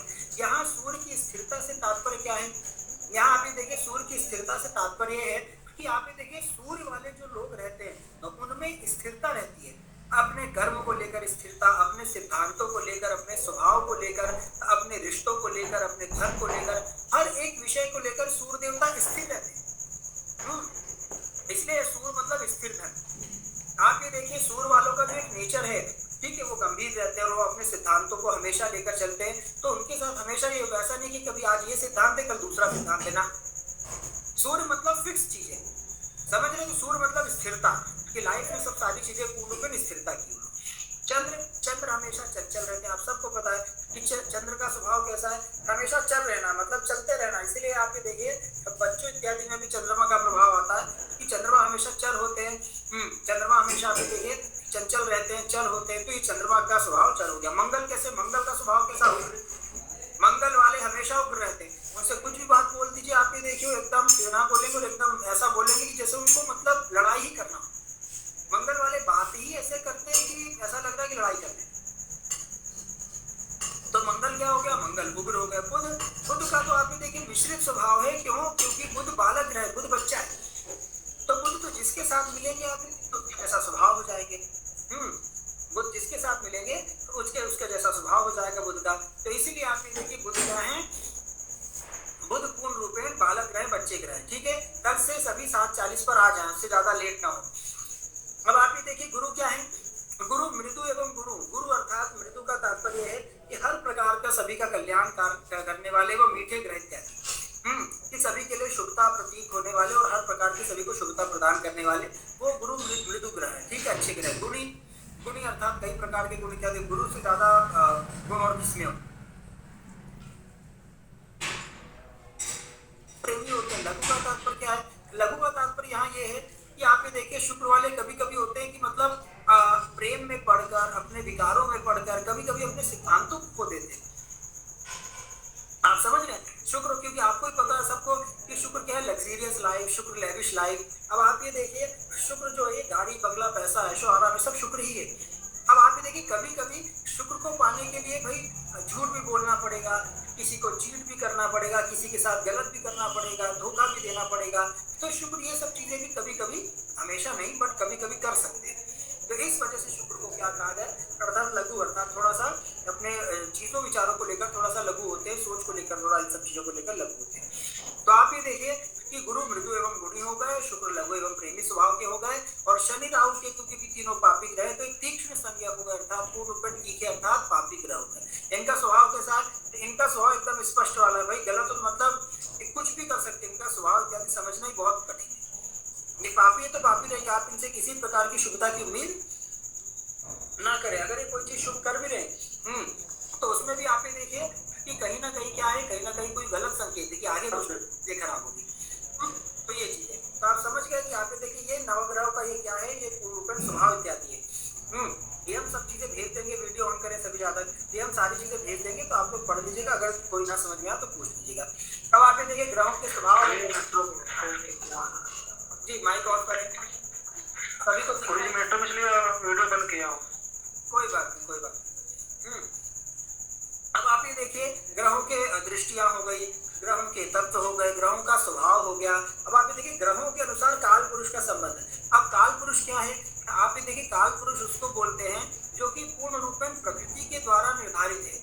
आप ये देखिए कोई व्यक्ति काला गोरा, बड़ा छोटा मोटा सब कुछ हो सकता है, पतला गोरा, लेकिन उस व्यक्ति का जो हर किसी कोई भी व्यक्ति है तो उसका जो मस्तिष्क है वो उसी स्थान पर रहेगा सभी व्यक्तियों का। उसकी जो आंखें हैं, ऐसा नहीं कि भाई गरीब लोग की आंखें कहीं और होती हैं, या कोई काला गोरा है तो उसका सर कहीं और हो गया, नाक कहीं और हो गया, ऐसा कुछ नहीं, ठीक है। तो जो प्रकृति के द्वारा जो निर्मित है, आप ये देखिए उसे हम लोग काल पुरुष कहते हैं। ठीक है। अब काल पुरुष में हर ग्रह क्या संबंध बताता है, ठीक है। और ये जो काल पुरुष का संबंध है ये आंतरिक संबंध है, ठीक है। ये अंग नहीं है, जैसे अंग तो हम आप सभी को बता चुके हैं, अंग हम आप सभी को बता चुके हैं कि आप ये देखिए कि सूर्य का कौन सा अंग रहता है, हमारा मस्तिष्क इत्यादि, चंद्रमा का हमारा चेहरा, मंगल अर्थात हमारी भुजाएं, हमारे हाथ, ठीक है। बुध मतलब हमारा गला इत्यादि सब चीजें, और हमारी छाती इत्यादि तक बुध आते हैं। उसके अलावा गुरु पूर्ण पेट वाला भाग है ना, कमर वाला भाग भी गुरु इत्यादि में आ सकता है। उसके पश्चात शनि आप ये देखिए है नहीं, सॉरी, गुरु के बाद शुक्र आप ये देखिए गुप्तांग वाला भाग इत्यादि, ठीक है, लिंग योनि इत्यादि, ठीक है। तो ये शुक्र वाला भाग आ गया। शुक्र के बाद शनि इत्यादि, शनि जो हमारे पैर इत्यादि होते हैं वो शनि इत्यादि हो गया। और राहु केतु पूर्ण रूप में आप ये देखिए जो हमारे हाथ के नाखून इत्यादि हो गए, ये सब चीजें, हाथ पैर के नाखून, ये सब हो गए। तो आप ये देखिए ये जो काल पुरुष का संबंध बताया जा रहा है ये आंतरिक संबंध बताया जा रहा है। ये कैसा संबंध बताया जा रहा है, ये आंतरिक संबंध है, ठीक है। जैसे सूर्य किसके कारक होते हैं, आत्मा। आप ये देखिए आपकी कुंडली में सूर्य जितने मजबूत रहेंगे उतनी ही आपकी आत्मा मजबूत रहेगी। या आपकी आत्मा मजबूत है तो सूर्य मजबूत है, किसी प्रकार से कान पकड़िए, एक ही बात है, ठीक है। तब आप ये देखिए चंद्रमा मन के कारक होते हैं, तो आपका चंद्रमा जितना मजबूत रहेगा उतना मन मजबूत रहेगा। मंगल आपका जितना मजबूत रहेगा उतने आप पराक्रमी रहेंगे, उतने आप मतलब बोल्ड रहेंगे, किसी से ना डरने वाले, एकदम पराक्रमी और पूर्ण रूप में मेहनत करने वाले, हर प्रकार से आप ये देखिए तेजस्वी रहेंगे। बुध आप ये देखिए, बुध किसका, वाणी। बुध आपका जितना प्रबल है आपकी वाणी उतनी अच्छी रहेगी और आपकी वाणी में उतना प्रभाव रहेगा, क्योंकि बुध आप ये देखिए बुद्धि और वाणी दोनों के कारक होते हैं, यहाँ बुद्धि भी आ जाएगी, ठीक है। तो आप ये देखिए बुध जो है वो बुद्धि एवं वाणी के कारक होते हैं। तो बुध हमारा जितना अच्छा होगा उतनी हमारी बुद्धि एवं वाणी होगी, ठीक है, हमारी कैचिंग पावर उतनी अच्छी होगी। इसलिए बुध को आप ये देखिए मैथमेटिक्स बोला जाता है कि बुध जितना अच्छा होगा तो आप ये देखिए हमारा गणित उतना अच्छा होगा। ये वो वाला गणित नहीं कि 2 और 2 4 वाला, वो जीवन का गणित हो, दाम्पत्य जीवन का गणित हो, पैसे कमाने वाला गणित हो या धर्म का गणित हो, हर प्रकार का जो कैलकुलेशन रहता है अनुमान, वो बहुत अच्छा होगा। गुरु अर्थात ज्ञान और धर्म। गुरु आपकी कुंडली में आप ये देखिए जितना अच्छे रहेंगे तो आप उतने ज्ञानी रहेंगे। आपको क्या लगता है कि ये डिग्री लेके कभी ज्ञान आता है, आजकल की डिग्री है तो हम आपको स्पष्ट बताएं किसी काम की नहीं है। आजकल की डिग्री आप ये देखिए जो बच्चा मर के मतलब पूर्ण रूप में माता पिता इतना पैसा खर्च करके 12th इत्यादि तक कराते सब चीजें, ये डिग्रियां कोई काम की नहीं है। किसी भी आप ये देखिए जब वो व्यक्ति 10 साल बाद पूछिए उसको कुछ भी याद नहीं रहता है कि मैंने 8th क्लास में क्या पढ़ा था, 9th क्लास में क्या पढ़ा था, 10th क्लास में क्या पढ़ा था, कुछ ही 2% लोगों के जिनको याद होगा। तो आप ये देखिए ये पूर्ण रूप में धन उन्मुख है, मतलब धन को प्रदर्शित करने वाली, ठीक है, पैसा कमाने वाली, यही इस प्रकार की विद्या इत्यादि डिग्री। तो ज्ञान कौन सा होता है, तो आप ये देखिए पहले के लोग पढ़े लिखे नहीं होते थे लेकिन फिर भी ज्ञानी होते थे। तो गुरु जिनका प्रबल रहेगा वो ज्ञानी रहेंगे। उन्हें समाज में उठना बैठना कैसा, समाज क्या है, धर्म क्या है, अधर्म क्या है, पाप क्या है, पुण्य क्या है, इन सभी विषयों का ज्ञान रहेगा। अपने कौन है, पराये कौन है, हमारा कर्तव्य क्या है। तो गुरु अर्थात धर्म एवं ज्ञान, ठीक है। तो ज्ञान का मतलब ये नहीं होता कि आप कोई किताब याद कर ले तो आप ज्ञानी हो गए, ठीक है। सामने वाला बोले कि वो बहुत ज्ञानी, हर चीज का नॉलेज होना, ये सृष्टि कैसे चल रही है, दुनिया कैसे चल रही है, दुनिया में क्या सत्य है, असत्य क्या है, सब चीजें, ठीक है। तो और धर्म का तात्पर्य आप ये देखिए, धर्म का तात्पर्य दोनों चीजों से है, एक तो धर्म भी, धर्म रूपी धन भी, पूजा पाठ इत्यादि से, और दूसरा अपने कर्तव्य से भी। अगर आप अपना कर्तव्य पूर्ण रूप में कर रहे हैं और अगर आपको आपका कर्तव्य पता है तो आप धार्मिक हैं। अगर आप एक ब्राह्मण योनि में जन्म लिए हैं, ब्राह्मण कुल में उत्पन्न लिए हैं, तो आपको पता होना चाहिए कि भाई मेरा परम कर्तव्य है त्रिकाल संध्या करना, ये आपका कर्तव्य है। और ये ज्ञान होना, ये ज्ञात होना, ये आपका धर्म है, ठीक है। तो आप ये देखिए ज्ञान और धर्म ये किसके अंतर्गत आ जाएंगे, गुरु के अंतर्गत, ठीक है। शुक्र क्या है, इच्छा काम। शुक्र अर्थात हमारी इच्छाएं, ठीक है, हमें ये चाहिए, हमें वो चाहिए, हमें आईफोन चाहिए, हमें ब्रांडेड जूते चाहिए, हमें 1 लाख का ये चाहिए, हमें हेलीकॉप्टर चाहिए, मतलब कोई अंत ही नहीं, हमें ऑडी चाहिए। तो ये जो इच्छाएं हैं हमारी, ये शुक्र है। काम अर्थात कामनाएं, हमारी जो कामनाएं होती है, हमारी जो वासनाएं होती हैं, ये जो है शुक्र के अंतर्गत ही आती है, इच्छा और कामना भी इनका। अगर शुक्र आप ये देखिए, अब अगर ये शुक्र जितने प्रबल होंगे, ठीक है, तो शुक्र यदि प्रबल हैं तो आप ये देखिए हमारे अंदर इच्छा एवं कामनाएं रहेंगी, और शुक्र यदि अच्छी स्थिति में है तो हमारी सारी इच्छाएं एवं सारी कामनाएं पूरी भी होंगी। आप ये देखिए सबकी इच्छा होती है कि भाई हमें बहुत सुंदर एक जीवन साथी मिले, प्रेमी प्रेमिका मिले, ठीक है। तो अगर आपका शुक्र अच्छा है तो आपको बहुत प्रेम करने वाली और बहुत सुंदर एकदम लक्ष्मी स्वरूप आप ये देखिए आपको पत्नी भी मिलेगी, ठीक है। और इसके साथ साथ आपकी जितनी भी इच्छा है, मैं सोच रहा हूँ कि 2-4 घर ले लूं, शुक्र आपकी वो भी इच्छा पूरी करेंगे। तो अब आप ये देखिए, शुक्र यदि किसी का खराब है, शुक्र यदि क्या है, शुक्र यदि मान के चलिए किसी का खराब है, अब शुक्र यदि खराब है तो आप ये देखिए इच्छा तो सबकी रहती है, लेकिन शुक्र यदि खराब है तो उस जातक को जीवन साथी या जीवन संगी, लड़का या लड़की कोई भी कैसा मिलेगा, एकदम पूर्ण रूपेण ऐसा मिलेगा कि वो शादी होने के बाद और दुखी रहेगा या रहेगी। मतलब पत्नी भी अगर मिलेगी तो आप ये देखिए, पत्नी मतलब गुस्सा करने वाली पत्नी मिलेगी, कुलक्षणा पत्नी मिलेगी, ठीक है, ऐसी पत्नी इत्यादि मिलेगी जो हमेशा रोगिणी रहती हो, या ऐसी पत्नी या पति इत्यादि मिलेंगे जो हमेशा गलत शब्द का प्रयोग करते हो, जो हमेशा आप ये देखिए पति को दुखित करती हो, पति का दिल दुखाती हो, अर्थात पति को यहाँ तक कि मारना पीटना तक करती हो। भाई अब ये उस पत्नी की गलती नहीं है, ये आपके और हमारे शुक्र की गलती है। भाई हम लोगों की पत्रिका में अगर शुक्र गलत है तो इसमें बेचारी उसकी क्या गलती है? उनको तो ब्रह्मा जी ने कहा है कि भाई आपको अपना जाके कर्म कर्तव्य करना है, तो उनका भी ग्रह पीड़ित रहेंगे, भाई उनके भी तो ग्रह पीड़ित होंगे जब ऐसे पति इत्यादि मिलेंगे। तो आप ये देखिए, अगर किसी पति का शुक्र इत्यादि पीड़ित होगा तो इस स्थिति में क्या होगा? तो भाई इस स्थिति में पूर्ण रूपेण क्या होगा कि भाई पत्नी आएगी, मारेगी, पीटेगी भी, और आप अगर कुछ करेंगे तो हो सकता है वो केस इत्यादि भी कर दे। एवं जिनको नहीं मिल रही है, जिनको मिली नहीं तो वो विरह में जिए, वो विरह वेदना इत्यादि में जिए कि भाई उनको पूर्ण रूपेण शुक्र इत्यादि जो है, उनका शुक्र कहीं एकदम संन्यास लेकर बैठ गया है। शुक्र, उनका शुक्र बोल रहा है भाई इन सब में कुछ नहीं रखा, मैं तो एकदम, मेरे अंदर कुछ पावर ही नहीं है, मैं तो पूर्ण रूपेण सन्यासी बन चुका हूँ। अब जब शुक्र उनका सन्यासी बन जाएगा तो भाई का करे, अब आप ये देखिए, जब शुक्र उनका सन्यासी बन जाएगा तो शुक्र अर्थात पत्नी या प्रेमिका कहाँ से मिलेगी? सही है कि नहीं? तो इसी प्रकार से हमारे ये कारक ग्रह हैं। आप ये देखिए, बहुत सिंपल सी बात है, ये जो ग्रह मजबूत रहेगा तो इन ग्रहों से संबंधित ये कारक हमारे शरीर के अंदर जो विद्यमान है ये मजबूत रहेंगे। एवं जो आप ये देखिए, अगर आप लोग ऐसे भी चेक कर सकते हैं, आपके अंदर ये अगर इनमें से जो मजबूत है, आत्मा, मन, पराक्रम, वाणी, ज्ञान, इच्छा, काम इत्यादि जो मजबूत है, तो उससे संबंधित ग्रह मजबूत समझिए। फिर शनि राहु केतु किसके कारक है? दुख। जैसे कई लोग बोले, कई लोग आप में से भी हो सकता है ये बोल दें कि गुरुजी हमारे जीवन में तो सिर्फ दुख के है ही नहीं, हमने तो बचपन से अपने जीवन में दुख के सिवा कुछ देखा ही नहीं। अगर आप ये देखिए, कोई ऐसे व्यक्ति भी बोलते हैं कि कुछ सिर्फ दुख के सिवा कुछ है ही नहीं, तो इसका तात्पर्य क्या है? इसका तात्पर्य आप ये समझिए कि उनके कौन से ग्रह प्रबल है? शनि राहु केतु, क्योंकि शनि राहु केतु पापी ग्रह है। अगर आप ये देखिए किसी जातक की पत्रिका में पूर्ण रूपेण शनि राहु केतु बलवान है, शनि राहु केतु ही सबसे ज्यादा प्रभावशाली है, तो इसका तात्पर्य यह है कि उनके जीवन में अधिकतर और ज्यादातर आप ये देखिए दुख ही विद्यमान रहेगा।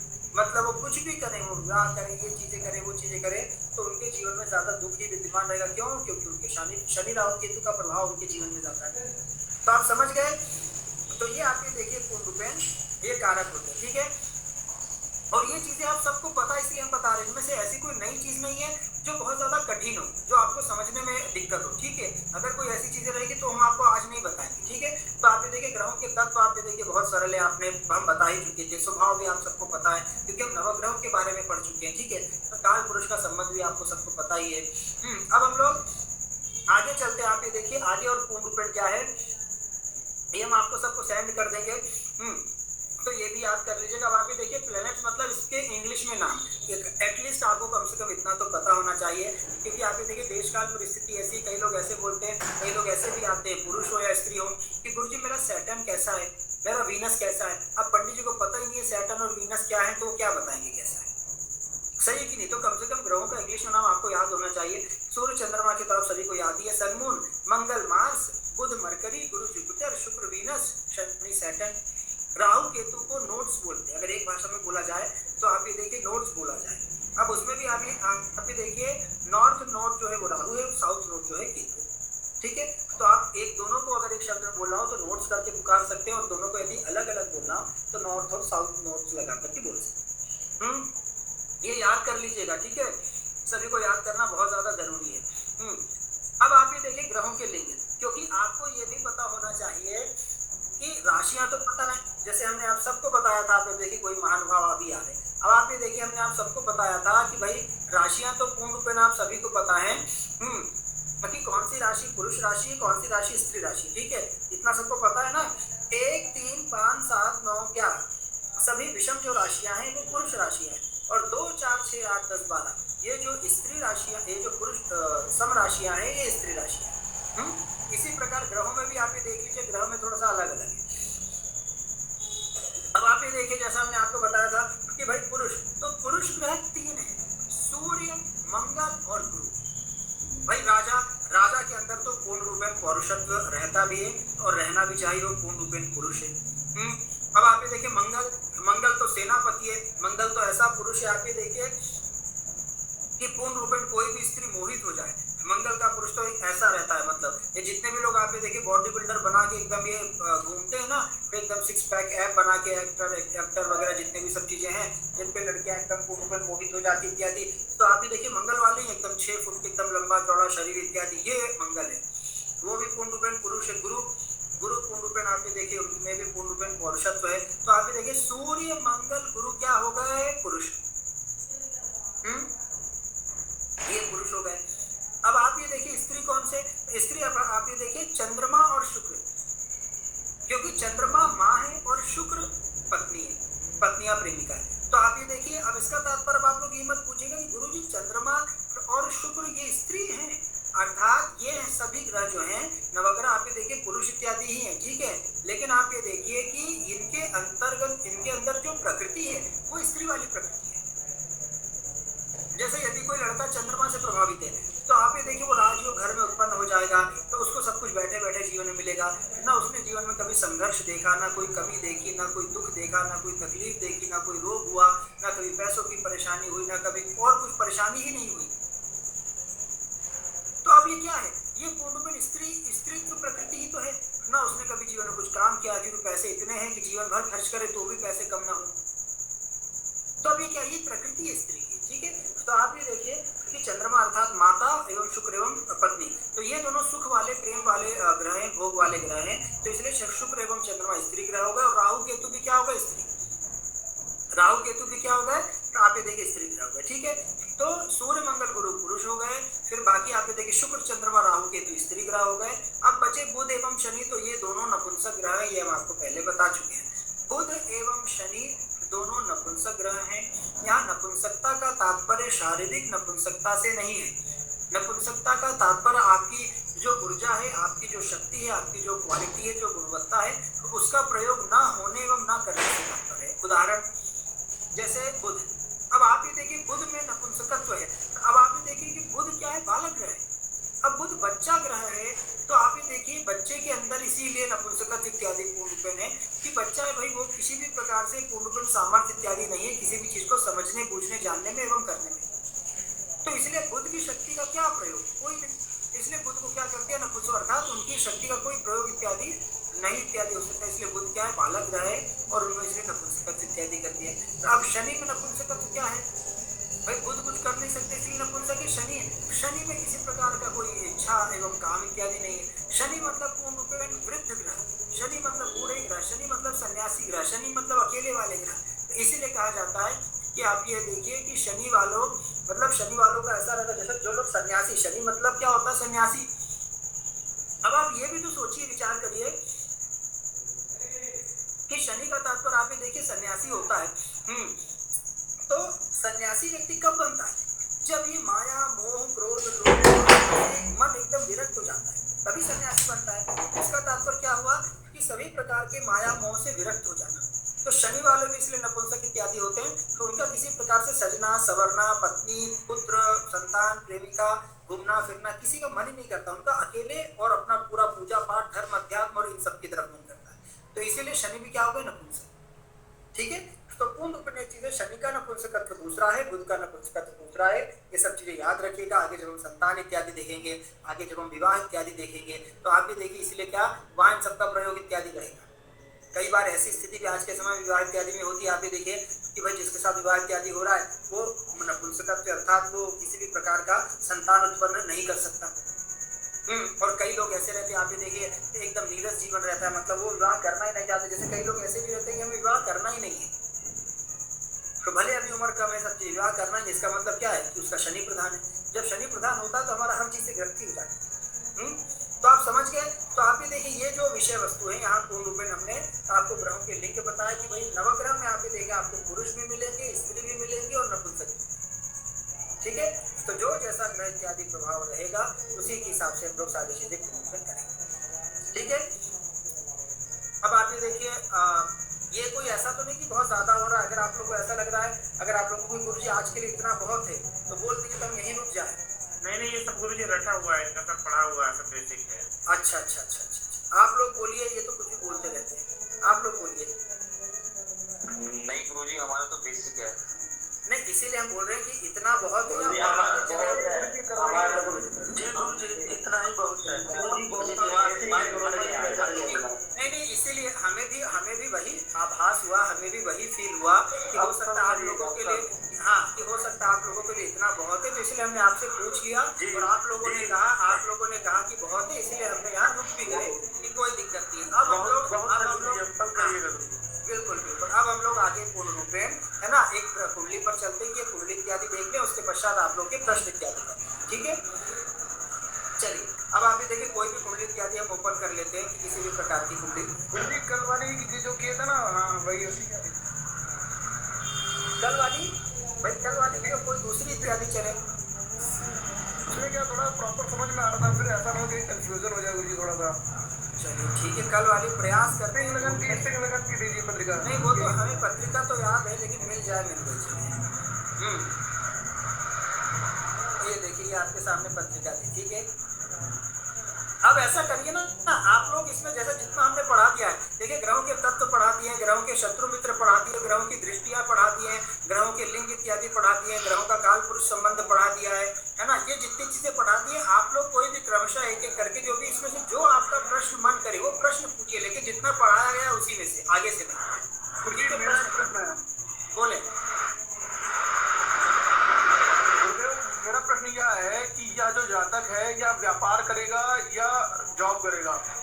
देखिए अभिमन पांडे जी बैकग्राउंड से आपके बहुत ज्यादा साउंड आ रहा है, इसलिए माइक ऑफ कर लीजिए। आप कहीं समुद्र के बीच में लगता है, इसलिए माइक ऑफ कर लो। देखो जी मेरा नहीं, देवराज जी का माइक खुला हुआ है। अच्छा देवराज जी ऑफ कर लें फिर, जिनका भी है हाँ समुद्र की लहरें आ रही हैं उनको थोड़ा शांत कर लें। चलिए अब आप ये देखिए बहुत सीधी सी बात है, कर्म क्षेत्र क्या रहेगा।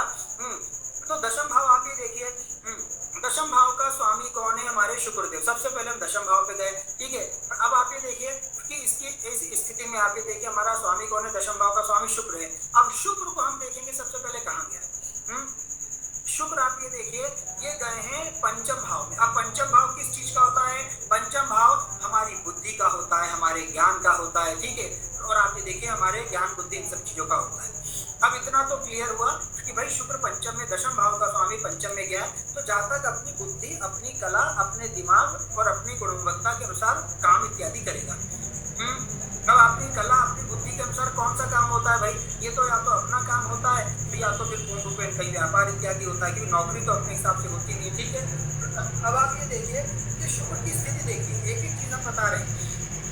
शुक्र आपका पंचम भाव में गया है, तो पंचम भाव क्या दर्शाएगा कि जातक क्या करेगा। तो ऐसी स्थिति में ऐसा जातक अपना काम करने की संभावना ज्यादा है कि ऐसे जातक अपना काम करेंगे, क्योंकि पंचम भाव अपनी बुद्धि इत्यादि का होता है। अब दूसरी चीज आप देखिए शुक्र की स्थिति देखिए, शुक्र जितना ज्यादा मजबूत रहेगा जातक का करियर उतना मजबूत रहेगा। तो कल हम लोगों ने इस कुंडली पर चर्चा की थी और हमने आपको बताया था कि शुक्र आप ये देखिए अपने शत्रु के घर में है।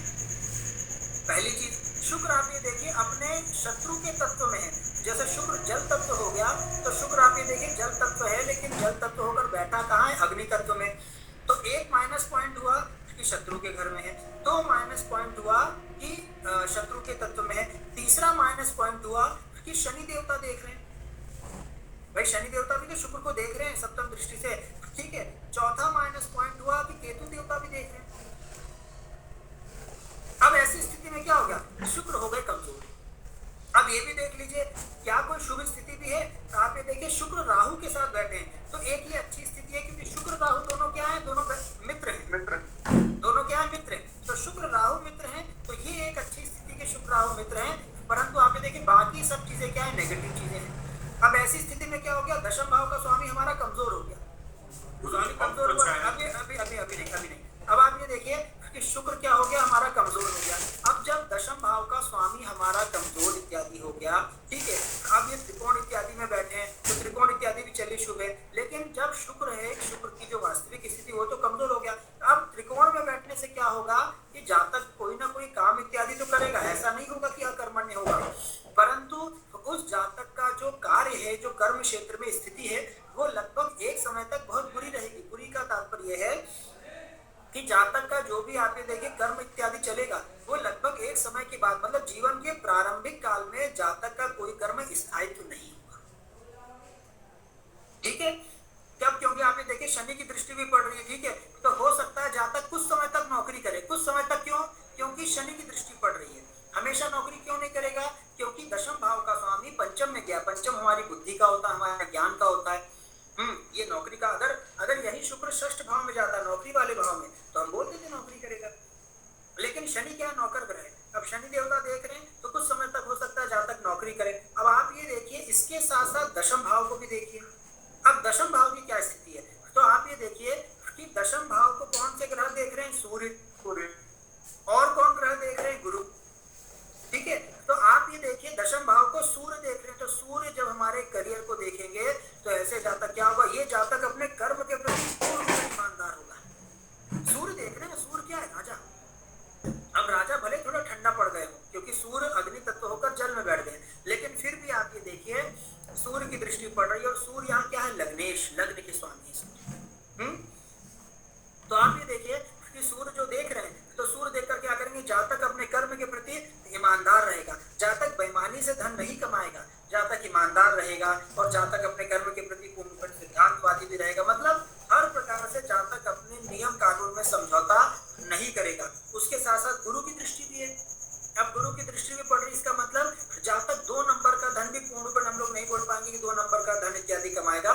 जातक जो भी धन इत्यादि गुरु की दृष्टि पड़ रही है तो कहीं ना कहीं हम ये बोलेंगे कि ऐसा नहीं होगा कि जातक का कार्य एकदम से बंद हो जाएगा, चलता रहेगा, कभी प्लस माइनस धीरे धीरे करते हुए चलता रहेगा। तो आप ये देखिए इस प्रकार हर एक ग्रह ने अपना दशम भाव पर प्रभाव डाला।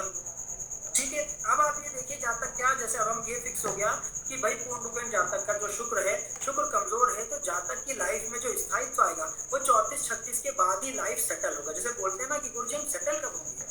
अब जैसे ये जातक प्रश्न अगर आएगा 30 साल में हमारे पास आया तो 30 साल में इसका यही प्रश्न रहेगा 100% कि गुरुजी हम सेटल कब होंगे। क्यों? क्योंकि इसका काम कंटिन्यू नहीं चलेगा। पंचम भाव है ना, तो आप ये देखिए अपने दिमाग से काम चलता है और त्रिकोण इत्यादि भी है तो चलता रहेगा, लेकिन चला फिर रुका, चला फिर रुका, क्योंकि आप ये देखिए शनि की भी दृष्टि है। ये चीज है, तो इस वजह से थोड़ा सा ऐसे ऐसे चलेगा और जातक अपने बुद्धि दिमाग से इत्यादि काम करेगा। तो और फिर जैसे 36 इत्यादि 34-36 वर्ष का जातक होगा तो उसके पश्चात फिर आप ये देखिए शनि देवता इसको फ्री हैंड कर देंगे और फिर ये अपने दिमाग से आप ये देखिए खूब पैसा कमाएंगे। उसके बाद फिर आप ये देखिए क्योंकि शुक्र राहु बैठे हैं। अब शुक्र राहु क्या मतलब होते हैं? शुक्र राहु आप ये देखिए थोड़ा सा दलाली इत्यादि वाला कार्य भी हो सकता है। शुक्र राहु आप ये देखिए बिजनेस इत्यादि होगा। शुक्र राहु छोटा बिजनेस इत्यादि। क्यों हम छोटा बिजनेस बोल रहे हैं? वो इसलिए क्योंकि शुक्र आप ये देखिए शत्रु के घर में बैठा है, इसलिए वो खुलकर व्यापार नहीं कर पाएगा। आप समझ रहे हैं कि नहीं? और शनि से भी दृष्टि है, शनि से भले एक समय के बाद हो जाएगा तो शनि उसका भले मित्र बन जाएगा। तो हो सकता है जो व्यापार जातक करे तो वो हो सकता है लोहे से संबंधित व्यापार करे क्योंकि शनि की दृष्टि है, हो सकता है कोयले से संबंधित व्यापार करे, हो सकता है इस प्रकार से संबंधित शनि पेट्रोल पंप से संबंधित जातक का व्यापार हो।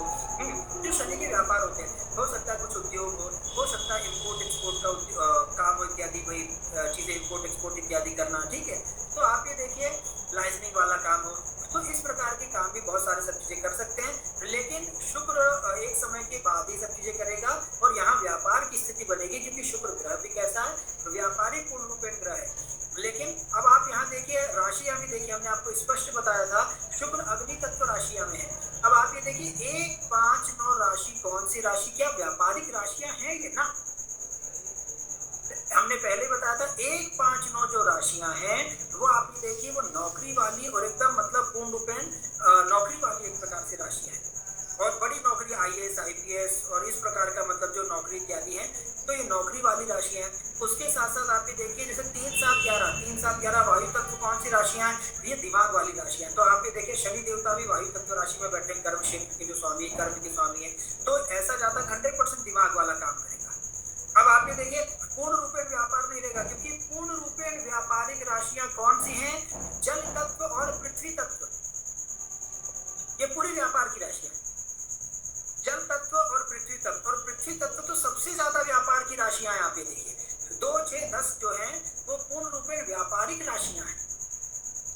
समझ रहे? तो अब अब यहाँ अग्नि तत्व में बैठ गया सब चीज, तो इस कारण आप समझ गए, आप बोलेंगे कि भाई आप जो है वो क्या करेंगे, आपका पूर्ण रूपेण व्यापार भी नहीं रहेगा, लेकिन आप ये देखिए कि कहीं ना कहीं छोटा व्यापार इत्यादि आप एक समय के बाद कर सकते हैं। उसके पहले का आपका काम रहेगा कि आप अपना छोटा मतलब जैसे फुटकर इत्यादि कुछ कुछ काम होते हैं, जैसे कोई प्रोजेक्ट वाइज काम हो गया, ये प्रोजेक्ट मिला 6 महीने का, ये टेंडर मिला तो ये काम कर दिए, इसमें इतने पैसे मिल गए, फिर 2 महीने बैठे, फिर उसके बाद फिर कोई दूसरा काम मिला, तो ऐसे ऐसे काम लाइसेंसिंग वाला काम हो गया कि भाई हमारा ये काम करा दीजिए, हमारा ये काम करा दीजिए, क्योंकि जातक के पास बुद्धि इत्यादि तो है। और एकादश भाव आप ये देखिए, एकादश भाव में शनि केतु भी बैठे हैं, और आप ये देखिए एकादश भाव में शुक्र की भी दृष्टि है, एकादश भाव में आप ये देखिए शुक्र की भी दृष्टि है, तो जातक के कांटेक्ट रहेंगे, नेटवर्क रहेगा, तो हो सकता है जातक नेटवर्क के थ्रू पैसा कमाए, सब चीज मतलब इस प्रकार के काम करके एक समय तक पैसा कमाएगा। और उसके पश्चात फिर 36 वर्ष के बाद आप ये देखिए जातक अपना छोटा सा व्यापार इत्यादि शुरू करेगा, और धीरे धीरे धीरे धीरे धीरे धीरे व्यापार कर पाएगा, परंतु पूर्ण रूप में स्वतंत्र व्यापार इत्यादि जातक नहीं कर पाएगा। ये ठीक है। अब इसमें जो आप लोग को यदि कोई चीज नहीं समझ में आई वो प्रश्न पूछिए। क्लियर हो गया सभी को? अगर जो शुक्र है वो अगर षष्ठ भाव में बैठे होते तो क्या इसके नौकरी के योग बनते? अरे तभी तो बनते हैं पंकज जी, अगर नौकरी वाले घर में शुक्र बैठेंगे तभी तो नौकरी वाले योग बनाएंगे। अभी वो बुद्धि वाले पंचम क्या है आप ये देखिए, हमने आपको सबको बताया था 1 5 त्रिकोण, हमने आप सबको धर्म त्रिकोण है, ये पंचम भाव कौन सा त्रिकोण है, ये धर्म त्रिकोण है। तो आप ये देखिए 1 5 9 जो ये धर्म त्रिकोण है, तो धर्म त्रिकोण में क्या करते हैं व्यक्ति, आप ये देखिए अपनी बुद्धि, अपने दिमाग, अपनी कला, अपना जो भी टैलेंट रहता है, अपनी गुणवत्ता रहती है, अपना ज्ञान जो रहता है, बुद्धिवाणी से धन कमाता है। ठीक है। अर्थ त्रिकोण जो होते हैं 2 6 10, अगर दशम भाव का स्वामी 2 6 10 में बैठेगा तो आप ये देखिए नौकरी इत्यादि पूर्ण रूपेण, धन इत्यादि इन सब चीजों में पूर्ण रूपेण रहेगा। 3 7 11 में फिर आप ये देखिए बुद्धि व्यापार दोनों हो सकता है, जो जिस भाव में बैठे, और 4 8 12 में व्यापार इत्यादि करता है। ठीक है। दीपू शर्मा जी बोले, प्रश्न बोले दीपू शर्मा जी। जी दीपू बोले जी। जैसे कल आपने जहाँ पे बताया था कि काम का पंचम भाव पे जैसे पूर्ण दृष्टि बनी हुई है, तो मैं ये पूछना चाहता हूँ जैसे अगर पंचम पे होगी और पंचम भाव पे नहीं होगी तो फिर इसका फल थोड़ा चेंज होगा, थोड़ा सा चेंज होगा, थोड़ा सा चेंज हो जाएगा, कम हो जाएगा, लेकिन होगा जरूर। क्योंकि आप ये देखिए अगर पंचम भाव के स्वामी पर भी शनि की दृष्टि पड़ती है तो वो क्या कर रहे हैं, शनि देवता क्या करते हैं, या तो वो विलंब कर देंगे संतान होने में, या अगर जल्दी संतान हो जाएगी तो उसका सुख नहीं देंगे। ये चीज है। ठीक है। चलिए और किसी का प्रश्न? आपने कहा कि ये जातक थोड़ा दलाली वाला कार्य कर सकता है, लेकिन सूर्य से दृष्ट है ना उसका कर्म स्थान, तो दलाली वाला तो इस प्रकार आप ये देखिए कि भाई सरकार से दलाली, अर्थात सरकारी टेंडर, सरकारी प्रोजेक्ट, आप समझ रहे हैं कि सूर्य की दृष्टि यहाँ मतलब आप समझ रहे हैं, जैसे आप बहुत इतना समझिए, आप ये देखिए आपके पास आप मान के चलिए 10 रुपए है, 10 चॉकलेट है, अब 10 चॉकलेट में से आप ये देखिए है ना, मतलब सभी को आपको बराबर बराबर देना है, तो बस वही वाली स्थिति है। कोई भी ग्रह आप ये देखिए, यदि दशम भाव के विषय में आप चर्चा कर रहे हैं तो दशम भाव में जो जो ग्रह प्रभाव डालेंगे, दशम भाव पर जितने ग्रहों का प्रभाव होगा आपको सबसे बातचीत करके उन सबका फल लेना पड़ेगा। ऐसा नहीं कि किसी एक ग्रह को आप बोल देंगे ठीक है आप तो कम देख रहे हैं, आप कमजोर है, आपका फल नहीं लेंगे ना, उनका भी लेना पड़ेगा। अब दशम भाव पे यहाँ सूर्य देख रहे हैं, सूर्य का भी फल होगा, गुरु देख रहे हैं, गुरु का भी फल होगा, दशम भाव के स्वामी शुक्र है, शुक्र का भी फल होगा, शुक्र के साथ राहु बैठे हैं उनका भी फल होगा, केतु शनि देख रहे हैं उनका भी फल होगा। अब इतने ग्रहों का फल होगा, अब किसका क्या फल होगा और कौन क्या फल देंगे वो हमने आपको तरीका बताया। इसलिए सबसे पहले हमने आपको क्या बताया, फिर दशम भाव का स्वामी गया कहाँ है, जातक का कर्म क्या रहेगा। तो जब पंचम में गया और जब पूर्ण रूप में शुक्र इत्यादि रहा, तो हमने इसलिए बोला कि जातक का मन मस्तिष्क में क्या रहेगा, अपना काम करना। समझ रहे हैं। उसके पश्चात फिर हमने क्या कहा कि आप ये देखिए शनि केतु की भी दृष्टि पड़ रही है, तो हमने कहा कि कुछ समय के लिए जातक नौकरी भी कर सकता है क्योंकि शनि केतु की दृष्टि है। ये शनि केतु का हमने फल ले लिया। उसके पश्चात आप ये देखिए शुक्र राहु के साथ हमने राहु का क्या फल लिया कि भाई पूर्ण रूप में जातक थोड़ा सा इधर उधर वाला दलालिया इन ये सब चीजें भी, क्योंकि राहु भी आ गया, ठीक है, इसका भी फल ले लिया। उसके पश्चात आप ये देखिए सूर्य का भी हमने फल लिया, सूर्य दशम भाव में देख रहे हैं तो हो सकता है सरकार से दलाली और जातक अपने कर्म के प्रति पूर्ण रूप में ईमानदार इत्यादि रहेगा। तो इस प्रकार आपको सभी ग्रहों का फल इत्यादि लेना। अब इसमें से ये देखना जो मजबूत है जो कमजोर है, क्योंकि अब हमने क्या कहा कि शुक्र कमजोर है यहाँ, ये आप सभी ने देखा, क्योंकि शुक्र शत्रु यही ऐसी बस कमजोर माना जाएगा थोड़ा सा। अब पंचम भाव में ये अच्छी बात है, पंचम भाव में है, त्रिकोण में है, ये अच्छी बात है। और त्रिकोण का होने का फल क्या होगा भाई, पंचम भाव में है, त्रिकोण में है, इसका फल यही होगा कि तभी तो जातक जीवन भर अपनी बुद्धि और अपने ज्ञान से धन कमा पाएगा। नहीं तो अगर और बुरे भाव में होता तो ये भी ना कर पाता। सही है कि नहीं? तो धन कमा पाएगा, लेकिन वो शत्रु के घर में बैठे हैं, शत्रु तत्व में बैठे हैं, तो इसलिए बड़ी दिक्कतें आएंगी। ऐसी आप ये देखिए, कभी भी शत्रु का फल क्या होता है, कभी भी कोई भी ग्रह यदि अपने शत्रु के घर में चला जाता है तो आप ये देखिए उस भाव से उस ग्रह से संबंधित जीवन में बहुत ज्यादा रुकावटें आती है। उदाहरण के लिए मान के चलिए तो भाई आपके लग्न का स्वामी है, अब आपके लग्न का स्वामी सूर्य है मान के चलिए, अब सूर्य आपकी सिंह लग्न है, अब सूर्य आपकी सिंह लग्न है और सूर्य शनि के घर में चला गया। अब हमेशा आपको जीवन में कष्ट, परेशानी और रुकावटें आएंगी। आपके ये धन भाव का स्वामी, अब धन भाव का स्वामी आपके शत्रु के घर में चला गया तो आप ये देखिए हमेशा सेविंग में आपको दिक्कत आएगी, कभी आप सेविंग नहीं कर पाएंगे। सप्तम भाव का स्वामी आप ये देखिए आपके शत्रु के घर में चला गया, क्या होगा, हमेशा पत्नी से एक थोड़ा सा कभी कभी ऐसा लगेगा कि पत्नी शत्रु बन गई, समझ रहे। पंचम भाव का स्वामी आप ये देखिए आपका शत्रु भाव में चला गया, तो ऐसी स्थिति में या तो संतान होती मतलब बहुत लेट होती है, या तो फिर आप ये मान के चलिए अगर होती भी है तो संतान का सुख नहीं रहता है, और अगर साथ रहते भी है तो पुत्र और पिता और पुत्र दोनों ऐसे रहते हैं, समझ गए। तो आप खुद अपना बुद्धि लगाइए, और कोई भी ग्रह यदि अपने शत्रु के घर गया है तो वो क्या अच्छा फील करेगा भाई। आपको ऐसी जगह बैठा दिया जाए जो जगह आपको बिल्कुल नहीं पसंद, तो क्या आप अच्छा फील करेंगे? कभी नहीं। आपको ऐसा लगे मैं कब इस जगह से निकलूं, लेकिन जन्म कुंडली में ऐसा स्थान है कि आप उस जगह से कभी निकल भी नहीं पाएंगे, तो क्या आप खुश होकर फलादेश कर पाएंगे? कभी नहीं। इसीलिए आप ये देखिए जो भी ग्रह अपने मित्र के घर गया है, आप सोचिए वो कितना अच्छा फल करेगा। कोई भी ग्रह आप ये देखिए, सूर्य गुरु के घर चला जाए, शुक्र आप ये देखिए बुध के घर चला जाए, अब शुक्र यदि बुध के घर चला जाए तो दोनों मिलकर एंजॉय करेंगे, घूमेंगे फिरेंगे, और क्या फल देना है बोलो, तृतीय भाव में शुक्र है, क्या फल देना है भाई। दोस्त मित्र, इतने दोस्त मित्र यार दे देगा, मित्रों से कभी आप देखिए 1000 दिलवा दी, कहीं 5000 दिलवा दिए, सब लाभ भी मिलेगा, सब कुछ अच्छा मिलेगा। और आप ये देखिए जो ग्रह पूर्ण रूपेण इसीलिए अपने मित्र के घर में बैठता है, अपने परम मित्र के घर में बैठता है, बेस्ट फ्रेंड के घर में यदि कोई ग्रह बैठ गया आप ये देखिए तो वो और मजबूत हो जाता है। क्यों? क्योंकि उसको दो की शक्ति मिल जाती है। जैसे अगर आप ये मान के चलिए सूर्य और मंगल परम मित्र, राजा सेनापति, बहुत बेस्ट फ्रेंड है। अब आप ये देखिए सूर्य और मंगल परम मित्र हैं, और सूर्य मंगल के घर में बैठ जाए तो सूर्य को मंगल की भी तो शक्ति मिलेगी, और सूर्य मंगल दोनों आप ये देखिए एक साथ अगर बैठ जाए पूर्ण रूपेण, अब आपको लगता है कि उस युद्ध में सामने वाला कोई टिक पाएगा, और राजा और सेनापति एक साथ युद्ध करेंगे और जीवन में आगे बढ़ेंगे, क्योंकि बल मिल जाता है। आप लोग जीवन में कभी परेशान हो, बहुत ज्यादा तनाव इत्यादि में हो, अगर कोई ऐसा भी व्यक्ति है कि बस इतना बोल देखिए, आप टेंशन मत लीजिएगा, कुछ भी होगा बताइएगा, हम आपकी मदद करेंगे, सामने वाला इतना बोल देता तभी व्यक्ति में मजबूती आ जाती है कि नहीं, बल आ जाता है कि चलो हमारे साथ कोई है। तो ठीक उसी प्रकार से आप ये देखिए कोई भी ग्रह जिस घर में बैठता है उस घर का भी बहुत ज्यादा महत्व रहता है। अगर सभी ग्रह अपने मित्र के घर में बैठेंगे तो वो बहुत अच्छा रिजल्ट देंगे, शत्रु के घर में बैठेंगे तो आप ये मान के चलिए उनका रिजल्ट 50% कम, सीधा उनका रिजल्ट जो है 50% कम, और अगर देंगे भी तो रोग आके देंगे, अगर देंगे भी तो कैसे देंगे, वो धीरे धीरे रोग आके देंगे। आप बोलेंगे जल्दी दीजिए तो वो भी बोलेंगे भाई कहाँ से जल्दी दें, शत्रु के घर में बैठे इतना दे दे रहे कहीं बहुत है, तो शत्रु तो हमारा, क्योंकि कोई भी व्यक्ति यदि शत्रु के घर में बैठे तो उसको क्यों फल देने देगा। आप समझ रहे कि कॉन्सेप्ट एकदम सीधा सा कॉन्सेप्ट। तो बस इसी प्रकार से चलिए अब आप लोग प्रश्न इत्यादि पूछ लीजिए जो भी है। बोले केशव जी, अगर शुक्र अगर अपने दशम भाव में बैठता गुरुजी तो मतलब कि कौन सी नौकरी देता है?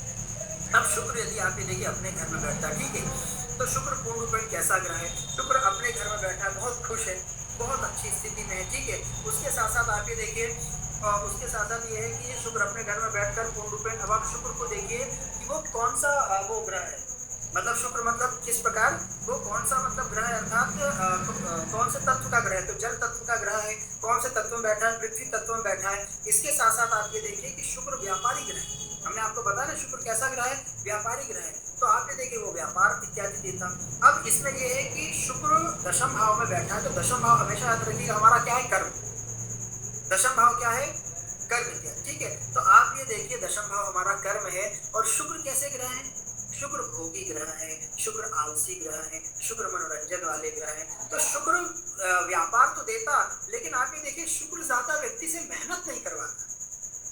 क्योंकि शुक्र मेहनत क्यों करेगा? शुक्र आप ये देखिए उसको जहां भी चाहिए भाई एसी ऑफिस चाहिए, अच्छा एसी कूलर हो, जाकर आराम करे, मतलब काम का दिखावा हो कि मैं काम कर रहा हूँ, लेकिन वो काम नहीं कर पाते, ऐसे लोग मेहनत नहीं कर पाते। इसीलिए दशम का शुक्र बैठेगा तो क्या करेगा?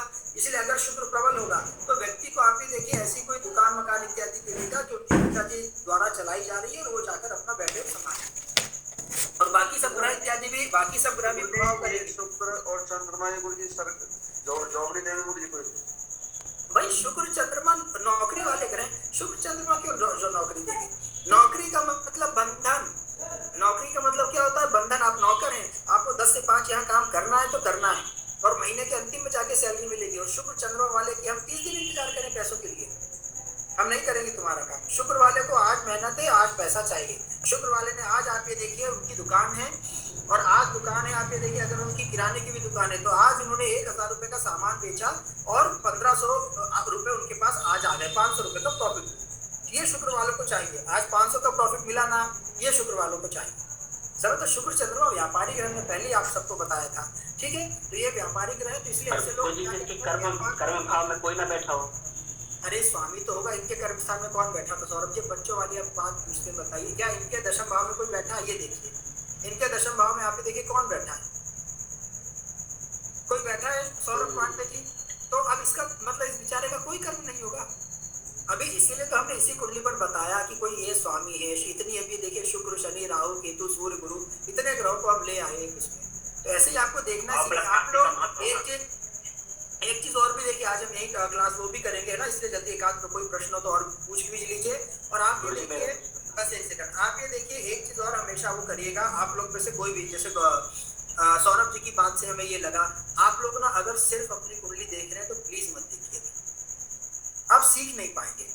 अगर सिर्फ अपनी कुंडली आप लेकर बैठे हैं, जैसे अब सौरभ पांडे जी का जो प्रश्न है वो एकदम 100% समझ में आता है कि वो अपनी कुंडली देख रहे हैं, उनकी कुंडली में दशम भाव में कोई ग्रह नहीं बैठा, उनके कन्या लग्न की पत्रिका है, दशम भाव में मिथुन राशि आती है और मिथुन राशि खाली है, चलिए द्वितीय में जो भी हो, समझ रहे हैं? तो इसीलिए हम बोल रहे हैं आप लोग अपनी कुंडली सिर्फ मत लेकर बैठिए, अपनी कुंडली भी लीजिए, हम मना नहीं कर रहे हैं, लेकिन एटलीस्ट 5 से 10 पत्रिका आप लेकर बैठिए ताकि सभी कुंडली में देख पाए इस जातक का दशम भाव का स्वामी यहाँ बैठा है, इस तत्व में बैठा है, इस प्रकार बैठा है। आप समझ रहे? तो ये चीजें, और ये हम आपको ऐसा नहीं कि पूर्ण रूप में, अभी और भी 2-3 मुख्य चीजें बताना जरूरी है जो कि बहुत ज्यादा इंपॉर्टेंट है। इसलिए आप ये देखिए अभी हम आपको फलादेश कैसे करना ये आपको बता रहे हैं।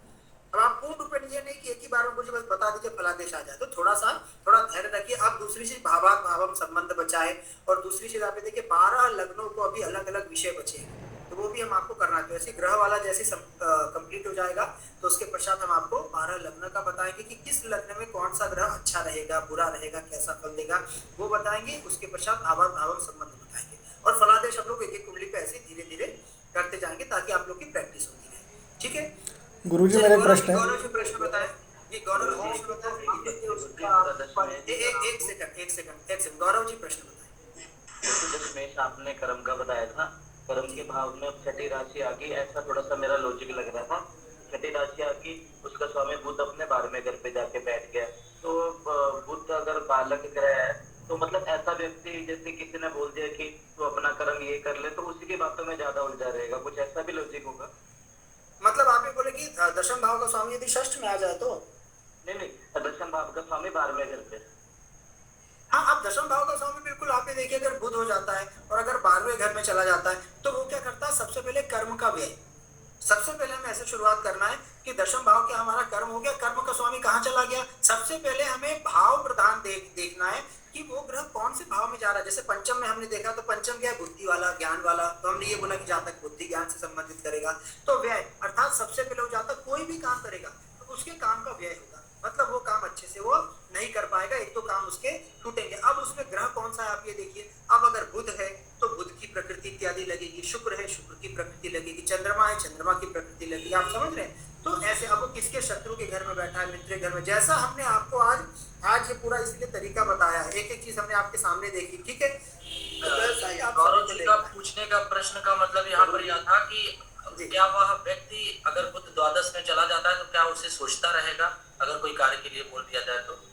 हाँ, ये भी हो सकता है, बिल्कुल सोचता इत्यादि रहे, सब चीजें पूर्ण रूप में मतलब उसके मन मस्तिष्क में रहे विचार, लेकिन वहां फिर वायु तत्व राशि आनी चाहिए, क्योंकि हमेशा यदि सोच रहा है व्यक्ति, हमेशा कुछ कर नहीं रहा है, सिर्फ प्लानिंग कर रहा है कि ऐसा करेंगे फिर ऐसा हो जाएगा, तो उसमें फिर वायु तत्व राशि इत्यादि आनी चाहिए, प्लानिंग इत्यादि कर पाएगा। इसी में मान लीजिए शुक्र ही चला जाएगा तो जल तत्व में तो भी ये तो कर्म का व्यय करवा देगा ना, सिंह लग्न की पत्रिका तो भी कर्म का व्यय करा देगा, लेकिन ये व्यापार इत्यादि के लिए सब चीजें पूर्ण रूप में क्या रहेगा कि थोड़ा सा ठीक रहेगा, क्योंकि शुक्र वहां जल तत्व का होकर जल में ही चला जाएगा और पूर्ण रूप में चंद्रमा के घर में चला जाएगा। इस प्रकार दीपक जी बताएं, प्रश्न बताएं दीपक जी। गुरुजी मेरा कहना ये था कि गुरुजी जैसे कि शनि आपने कहा कि जहाँ देखता है वहाँ भस्म कर देता है जी, तो गुरुजी शनि अगर छठे भाव में बैठा है और बावरे 12वें भाव को देख रहे हैं तो क्या व्यय को भस्म कर देगा?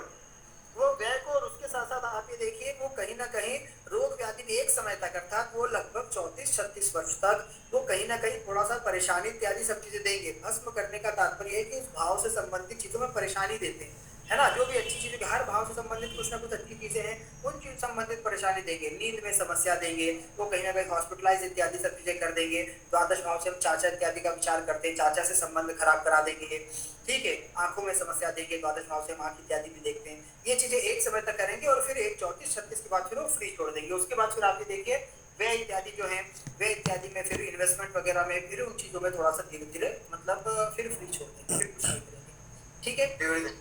चलिए आज के लिए इतना ही। गुरुजी मेरा एक प्रश्न है।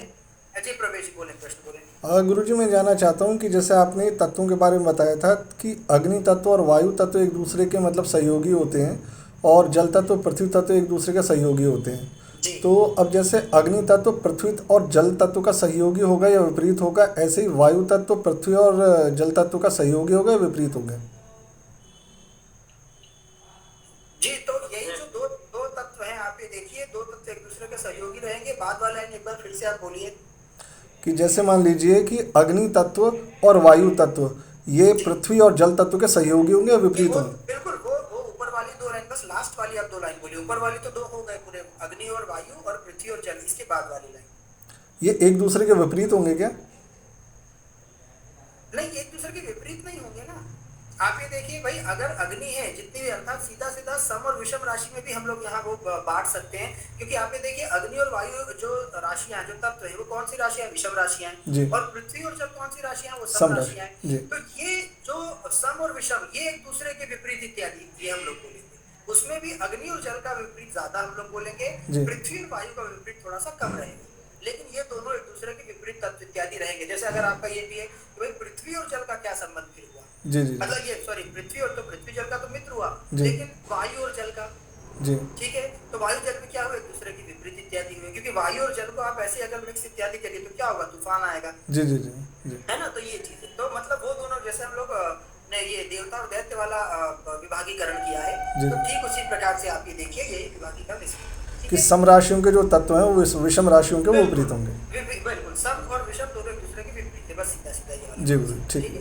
चलिए सभी को जी विश्वास जी कल आप प्रश्न पूछ लीजिएगा सब चीजें। बस एक लाइन का बात, जल्दी बोले।